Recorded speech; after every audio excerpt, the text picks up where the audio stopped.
அந்த ஹோரை என்ன அப்படிங்கிறது தெரிஞ்சுக்கிறணும் அப்படின்னு நினைச்சீங்கன்னா நம்ம ஒரு ஹோரை சாஸ்திர ஒர்க் ஷாப் வந்து கண்டக்ட் பண்றோம். அந்த கிளாஸ்ல உங்களுக்கான சிறந்த ஹோரை எது அப்படிங்கிறத நாங்கள் சொல்லித்தரோம்.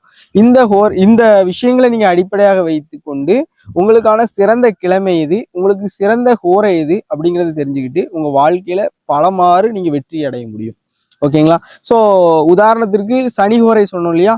இப்போ மீன லக்னக்காரங்களுக்கு சனி ஹோரை அப்படிங்கிறது சிறந்த ஹோரை அப்படின்னு சொல்லியிருப்போம். ஆனா அவங்க வந்து குரு ஹோரை பயன்படுத்திட்டு இருந்தாங்க அப்படின்னா அவங்களுக்கு பெரிய அளவுக்கு வெற்றி கிடைக்காது. அதே மாதிரி நீங்க ஒரு ஹோரையில பிறந்திருப்பீங்க.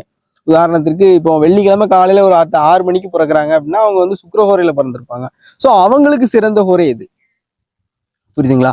ஸோ அப்போ சூரிய ஹோரையில பிறந்திருந்தாங்க அப்படின்னா அவங்களுக்கு சிறந்த ஹோரை எது அப்படிங்கிறதெல்லாம் நம்ம பகுத்து எடுக்க வேண்டியிருக்கு. ஸோ அப்போதான் நம்மளால அக்யூரேட்டான ஒரு பலன் அப்படிங்கிறத எடுக்க முடியும். ஸோ இந்த வகுப்புல நீங்க கலந்து கொள்வதன் மூலம் இந்தந்த விஷயங்கள் உங்களுக்கான சிறந்த ஹோரை எது, உங்களுக்கு பகைமையை ஏற்படுத்தக்கூடிய ஹோரைகள் எது அப்படிங்கிறத பற்றி நம்ம இந்த வகுப்புல தெளிவா பேசுறோம். ஸோ விருப்பமும் சூழலும் இருக்கக்கூடியவர்கள் இணைந்து கொள்ளலாம். நன்றி, நல்வாழ்த்துக்கள்.